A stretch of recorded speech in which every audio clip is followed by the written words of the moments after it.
Event News TV. New York.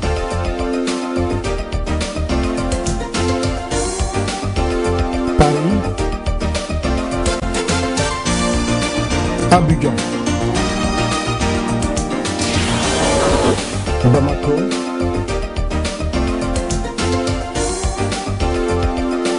Londres.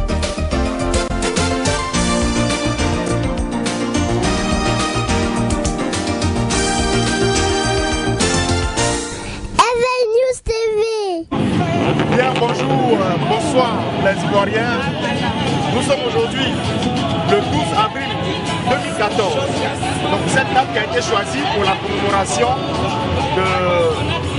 du 11 avril 2011, le jour où la Côte d'Ivoire a été déstabilisée, le jour où notre président Laurent Gbagbo a été déporté, le jour où la constitution ivoirienne a été emprisonnée et le jour où la démocratie a disparu en Côte d'Ivoire. Pour nous, c'est une date symbolique. Hier, j'ai suivi la RTI et j'ai vu que même ceux qui sont au pouvoir commémorent le 11 avril. Ça veut dire que ce jour-là est très important pour l'un ou l'autre camp. Mais pour nous, c'est doublement important parce que c'est une date à laquelle les écailles sont tombées de nos yeux et nous pensons que cette date-là est la nouvelle date d'indépendance de notre pays. Nous avons choisi aujourd'hui d'être devant le Conseil constitutionnel parce que tout ce qui est arrivé à la Côte d'Ivoire depuis les élections dernières de novembre 2010, eh bien, c'est de la faute du Conseil constitutionnel. Je pense que je vais d'abord parler de ce Conseil constitutionnel parce que c'est ce Conseil constitutionnel-là qui avait donné vainqueur le président de la République. Et donc, pour moi, c'est un symbole. C'est un symbole dans une république et c'est un symbole qu'il faut respecter.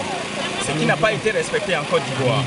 Et donc aujourd'hui, le 12 avril 2014, me rappelle ces images choquantes de la Côte d'Ivoire par le fait que la France n'a pas reconnu la volonté du Conseil constitutionnel, institution qui émane de la volonté de la Côte d'Ivoire. Et donc aujourd'hui, nous disons tristesse. Mais en même temps, nous disons réflexion pour avoir plus d'énergie pour continuer le combat parce que le président Laurent Gbagbo est à La Haye. Il y a le ministre Charles Blé Goudé qui a été il y a peu déporté. Et donc c'est un combat de longue haleine, un combat que je voudrais solidaire, que tous les leaders de la diaspora puissent mener avec de la complémentarité pour que la Côte d'Ivoire retrouve la normalité. Vous êtes le représentant Europe du projet. Voilà, votre leader quand il a été rencontré à La Haye il y a 3 semaines. Vous, en tant que représentant Europe du projet, quel est votre sentiment sur ce transfèrement-là et de deux, celui que vous avez rencontré, M. Fadé, était en Côte d'Ivoire pour rencontrer les autorités administratives et politiques en Côte d'Ivoire. Ça n'a pas empêché l'État de Côte d'Ivoire de s'en bouger à La Haye. Quel est votre sentiment sur ce... Et en même temps, il a été restitué des militaires à Bouddha. Ok, vous avez vous me posez, je reprends, vous me posez au moins 3 questions en même temps. D'abord pour la déportation du président du COJEP, le ministre Charles Blé Goudé, j'exprime un dégoût, un mépris, une colère à l'encontre des autorités ivoiriennes qui déportent ses opposants, comme le président Laurent Gbagbo, comme aujourd'hui le ministre Charles Blé Goudé. Et donc, nous assistons en Côte d'Ivoire à la justice des vainqueurs. Et pendant que eux, ils parlent de réconciliation, ils déportent des gens. Je ne sais pas comment on peut y arriver. Comment on peut arriver à restaurer la réconciliation? Comment on peut restaurer la paix en Côte d'Ivoire? Pour la deuxième question, vous me demandez ce que je pense des actions menées par l'ex-président Patrice Couté du Conseil européen. Bon, ces actions solitaires, c'était une action solitaire, donc le Bureau national a jugé bon de suspendre et nous a demandé de continuer le travail. C'est ce que nous sommes en train de faire pour que, effectivement, nous travaillions dans la transparence et dans l'honnêteté. Et parce que la politique recherche l'honnêteté, la transparence. Et il ne faut pas faire des actions solitaires, il faut associer presque tout le monde. Lorsque nous appartenons à un groupement politique, à un mouvement politique, c'est ce que je voulais dire là-dessus. Pendant qu'on avance au palais, je voudrais remercier toute la délégation qui sont venus d'ailleurs. J'ai un doyen Apollos Danté qui est venu de Londres avec une délégation. Et J.C. Nyawa, le délégué Europe du COGEP, qui est venu de Suisse. Et je salue mon ami qui est venu de Londres. Je voudrais dire aux uns aux autres que ceux-là, ici pour commémorer le 11 avril, ils prennent car. qui a été le jour il y a des avions qui se perdent où notre constitution a été prise. Le jour où notre démocratie voilà, vous qui a êtes à été Paris, bafouée. vous Le devez jour où comprendre notre que souveraineté nous a été arrachée. pas vous. Ma présence sur cette place devant la Constitution, le Conseil constitutionnel français Mais il ne peut même pas prendre les deux pieds à double sens. pour venir manifester. Leur faire comprendre que autant ils respectent leur Constitution, nous exigeons de respect de notre Constitution. Nous exigeons de respect Ils sont les plus radicaux. de notre Il y a liberté. des gens qui quittent. Nous ne baisserons pas les bras. L'Angleterre, Ils nous ont enseigné la démocratie, qui est le gouvernement du peuple, par le peuple et pour le peuple. Mais aujourd'hui, ils nous montrent le contraire il y a quoi? de ce qu'ils nous ont enseigné. Et nous sommes là pour leur dire que nous ne baisserons jamais les bras. Tant que notre président, Laurent Gbagbo, notre président constitutionnellement élu, Laurent Gbagbo, sera détenu à La Haye, tant que Blé-Goudé, ce jeune homme qui a combattu les mains nues pour que son pays soit souverain, sera détenu à La Haye. Tant que Simone Gbagbo sera détenu dans le goulag du Nord, nous continuerons le combat. Cela prendra le temps qu'il prendra, mais nous vaincrons. C'est ce que j'ai à dire ce soir. Merci. Je suis Jean-Claude Esmel de l'Allemagne. Nous sommes venus avec une délégation. Je suis le porte-parole. C'était difficile. Pour cette marche, nous sommes venus montrer au monde entier qu'il faut respecter la Constitution. Et nous sommes devant le Conseil d'État français pour dire à la France tout entière que si elle tient à son Conseil constitutionnel, qu'elle tienne aussi à cette décision. C'est quand le Conseil constitutionnel a décidé, il n'y a plus autre instance. Comment se fait-il qu'en Côte d'Ivoire, le Conseil constitutionnel décide que la France utilise d'autres moyens anticonstitutionnels pour installer un autre président à la tête d'un État démocratique.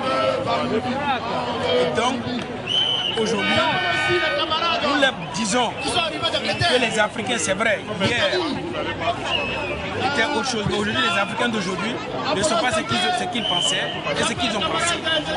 Je suis Apollos Danté, patriote, résistant, membre du comité de pilotage de l'action de la diaspora, CEPAD, et membre aussi du comité des patriotes du Royaume-Uni, mon pays de résistance, de résidence et aussi de résistance bien sûr. Alors, je suis présent aujourd'hui sur cette place en face du Conseil constitutionnel français pour cette énième manifestation de la résistance ivoirienne, africaine, panafricaine, pour dire que 3 ans après le coup d'État opéré par la France sarkozienne en Côte d'Ivoire, quand elle a outrepassé les décisions de notre Conseil constitutionnel pour installer un usurpateur à la place de celui qui a été élu par le peuple de Côte d'Ivoire, donc son Excellence Laurent Gbagbo. Et qui par la suite a été déporté à La Haye. Nous disons 3 ans après que nous sommes toujours déterminés à ce que le message soit toujours porté là où il doit être porté, c'est-à-dire jusqu'à la population et aux autorités françaises qui quand même ont été à l'origine de tout ce complot. Essentiellement, ça a été une décision du président Sarkozy, qui était alors président de la France dans le temps, d'outrepasser et de fouler aux pieds les textes souverains de notre pays, qui disaient donc que les décisions du Conseil constitutionnel sont irréversibles et irrévocables. Et donc, en manifestant aujourd'hui devant le Conseil constitutionnel, c'est une manière de leur rappeler ce manquement pour dire que ils ont peut-être réussi leur coup d'État, mais ils n'ont pas réussi à tuer cet esprit-là, cet esprit souverainiste, cet esprit de revendiquer la dignité de notre peuple et du peuple africain. Parce qu'aujourd'hui, Laurent Gbagbo est certes en prison à La Haye, mais on voit bien que son esprit est libre. Et son esprit est tellement libre que les idées qu'il a toujours véhiculées, qui sont les idées de démocratie, de paix, de développement, de souveraineté, sont aujourd'hui en train de porter, ou bien ont porté largement fruit. Vous conviendrez avec moi que 3 ans durant, on marche, on fait les meetings, on bat le pavé dans toutes les capitales européennes sans relâche. C'est du jamais vu dans la diaspora africaine en Europe. Et ça démontre le degré donc de maturité politique déjà des Ivoiriens, le degré d'engagement de ce qu'on appelle désormais la résistance patriotique, et pour dire qu'on ira jusqu'au bout, comme le président Gbagbo lui-même l'a dit. Et le bout c'est quoi? Le bout c'est d'abord, la libération du président Laurent Gbagbo, la libération de son épouse Simone Gbagbo, la libération de Blé Goudé-Chal, ce énième otage de Draman qui a été le dernier à être déporté injustement. Alors tant que ces personnes clés du dispositif, je veux dire national, sont en prison, on ne peut pas alors dire que le pays va bien. Parce que aujourd'hui, les slogans sont lancés un peu partout par ce pouvoir d'usurpateur qui tend à démontrer que tout va bien à Côte d'Ivoire. Mais la réalité est autre. Aujourd'hui, les Ivoiriens sont embastillés, tout le monde a peur. On se dit que quelque chose va se passer parce que le pays n'est pas en équilibre. Et pourquoi le pays n'est pas en équilibre?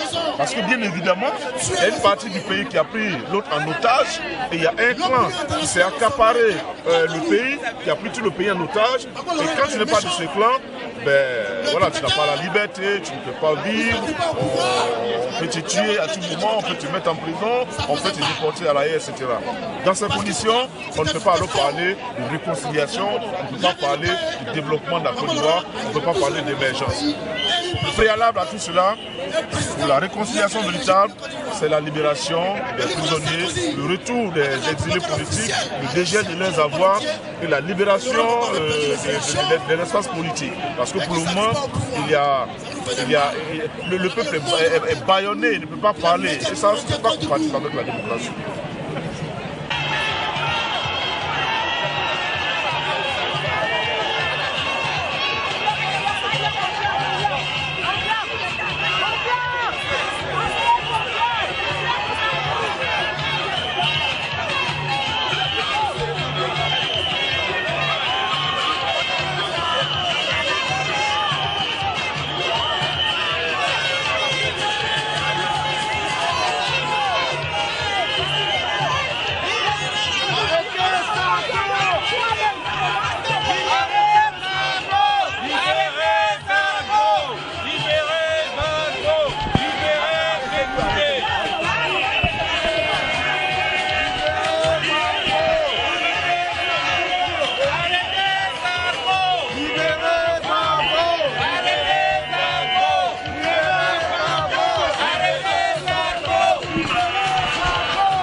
Ce pays a décidé, on n'a pas dit décider, mais ce pays vient de signer l'accord avec la Belgique pour recevoir éventuellement les prisonniers qui seraient libérés dans le cadre du procès qu'on organise à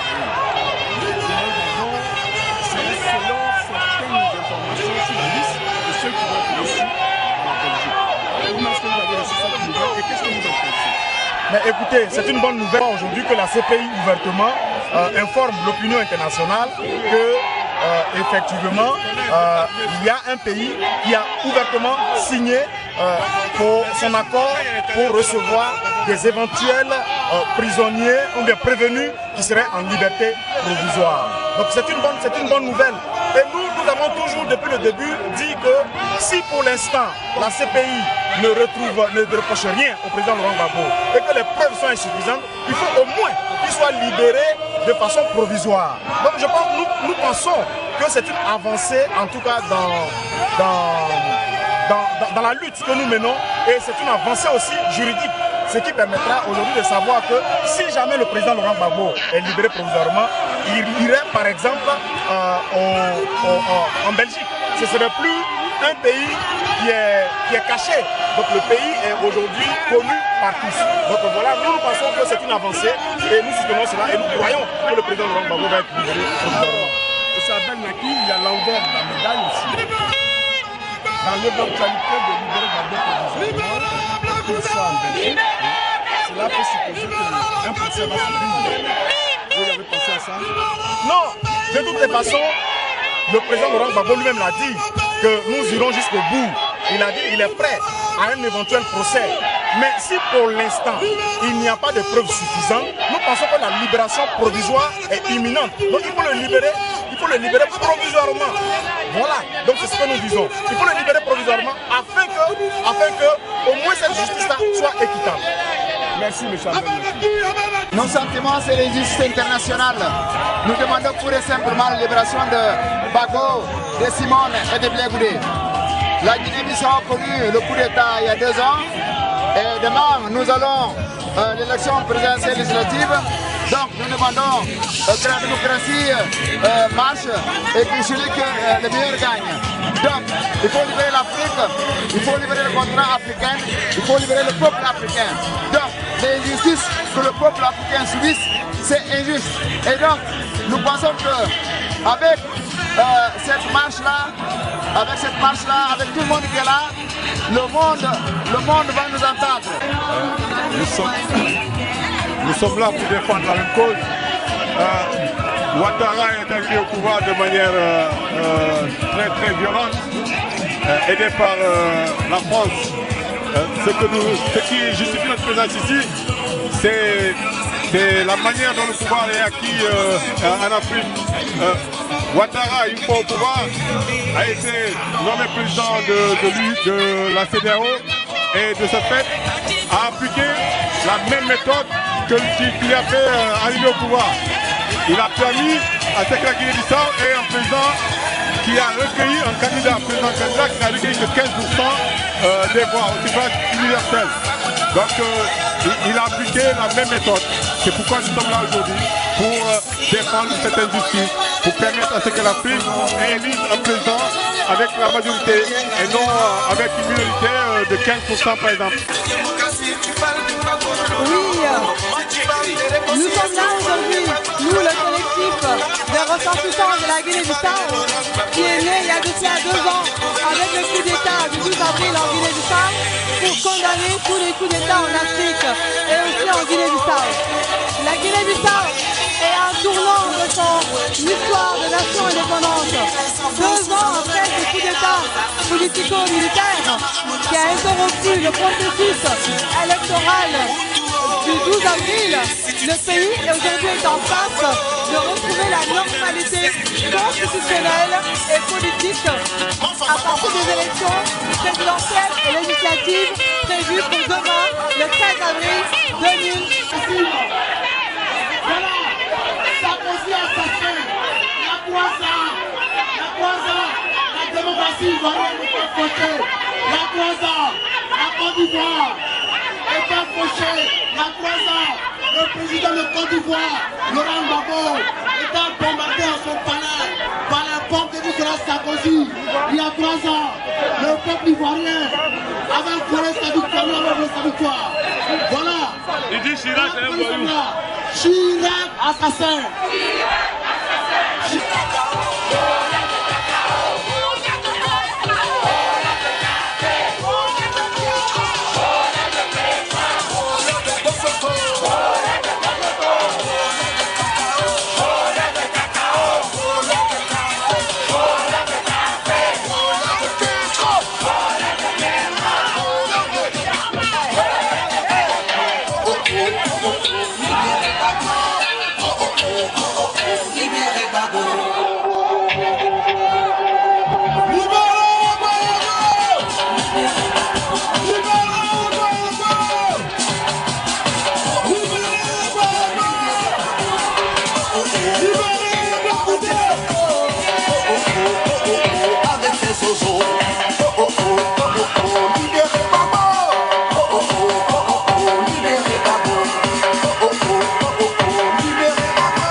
Et c'est pour cela que vous êtes venus nombreux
Le 11 avril 2011,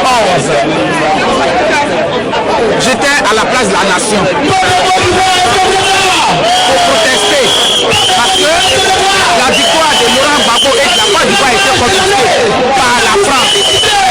Et en même temps, même moi que nous, on était en train de réclamer cette victoire, l'armée française est en train de bombarder le palais du président Laurent Gbagbo. Et c'est pour cela que nous aujourd'hui on est là. Merci. Merci, merci, Christian Mamet. On laisse la parole à Mme de l'Italie. Une minute, 30 secondes. Merci. Je voudrais saluer la diaspora et je voudrais saluer Solidarité. Parce que c'est unique que nous pouvons gagner cette guerre. C'est unique que nous pouvons gagner cette guerre. Je voudrais, au nom de toutes les représentations du projet en Europe, vous saluer encore et vous dire de rester unis pour que nous puissions libérer la Côte d'Ivoire et que nos prisonniers puissent sortir. Aujourd'hui, nous devons changer beaucoup de choses. Les CRS étaient devenus à 5 cargos. Aujourd'hui, vous pouvez voir le nombre de CRS. Ça veut dire que si nous sommes mobilisés, nous pourrons faire changer beaucoup de choses en Côte d'Ivoire et dans la solidarité. Je vous remercie.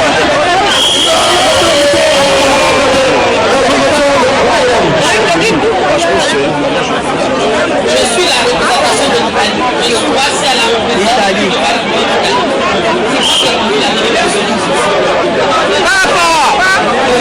je voudrais simplement remercier tout le monde. Je voudrais simplement remercier tout le monde. On vous aimait, mais maintenant c'est préfère.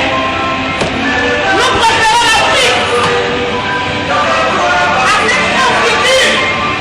Libérez Gbagbo! Libérez Gbagbo! Libérez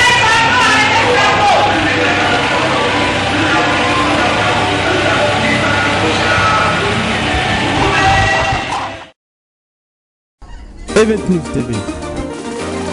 New York.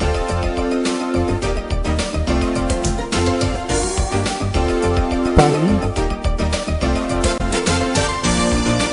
Abidjan. Bamako.